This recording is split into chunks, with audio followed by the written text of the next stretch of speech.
சென்னையில் மழை வெள்ளத்தால் அடித்து வரப்பட்ட பிளாஸ்டிக் குப்பைகளால் நீர்நிலைகள் மாசடைந்துள்ளதாக குற்றச்சாட்டு எழுந்துள்ளது. அதனால் பிளாஸ்டிக் பயன்பாட்டை தடுப்பதற்கான நடவடிக்கைகளை எடுக்க வேண்டும் என பல்வேறு தரப்பினரும் வலியுறுத்தியிருக்கின்றனர். சென்னை, காஞ்சிபுரம், திருவள்ளூர், கடலூர் ஆகிய மாவட்டங்களில் பெய்த கனமழையால் 100க்கும் மேற்பட்டோர் உயிரிழந்த நிலையில் லட்சக்கணக்கானோர் தங்களது உடைமைகளை இழந்து நிர்கதியாய் நிற்கின்றனர். வெள்ளத்தில் அடித்து வரப்பட்ட குப்பைகள் ஆங்காங்கே தேங்கி நிற்கின்றன. குறிப்பாக தாம்பரம் பகுதியில் நீர்நிலைகளில் பாலித்தீன் கவர்கள், பிளாஸ்டிக் கவர்கள் உள்ளிட்டவை அதிகம் தேங்கியிருப்பதால் பெரும் சுகாதார சீர்கேடு ஏற்பட்டுள்ளதாக கூறுகின்றனர் பாதிக்கப்பட்ட மக்கள். தண்ணி மட்டும் அப்படியே இருக்குது. ஆனா தண்ணி ஏன் அப்படியே இருக்குது காரணம்னா ஃபுல்லா பாத்தீங்கன்னா கண்ணுக்கு எதிர்த்துள்ள ஃபுல்லா பிளாஸ்டிக்ஸ். இந்த பிளாஸ்டிக் அழிக்க முடியாத அளவுக்கு பெரிய பிரச்சனையாக இருக்கு. அது இன்னும் அழியல.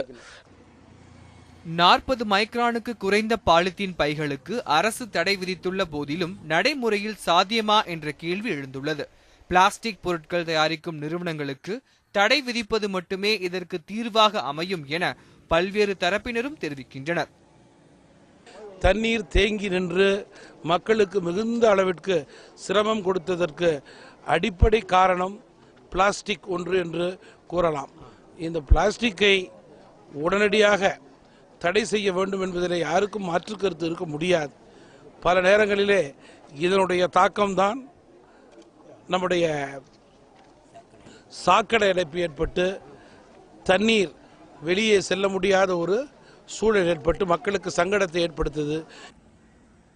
திட திரவ கழிவு மேலாண்மை திட்டத்தின் மூலம் பிளாஸ்டிக்கை மறுசுழற்சி செய்வது இந்த பிரச்சனைக்கு தீர்வாக அமையும் என்று கூறுகிறார் கலாமின் முன்னாள் அறிவியல் ஆலோசகர் திரு பொன்ராஜ்.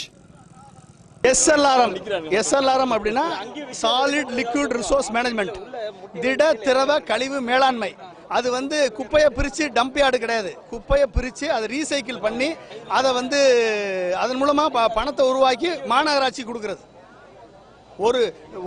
ஒரு வீட்டில இருந்து ஒரு நாளைக்கு 3 ரூபா ஜென்ரேட் பண்ண முடியும். சென்னையை பொறுத்த வரைக்கும் ஒரு வீட்டில இருந்து ஒரு நாளைக்கு 6 ரூபா ஜென்ரேட் பண்ண முடியும். இது குப்பையும் எடுத்துடலாம், எந்த இடத்துலையும் குப்பை தேங்காது. இதன் மூலமா நம்ம மாநகராட்சிக்கு வருமானம் வரும். பிளாஸ்டிக் பொருட்களை தயாரிக்கும் நிறுவனங்களிடம் அரசு முறையாக பேச்சுவார்த்தை நடத்தி நடவடிக்கை எடுக்க வேண்டும் என்பதே பல்வேறு தரப்பினரின் கோரிக்கையாக உள்ளது. உதயா, நியூஸ் 7 தமிழ், தாம்பரம்.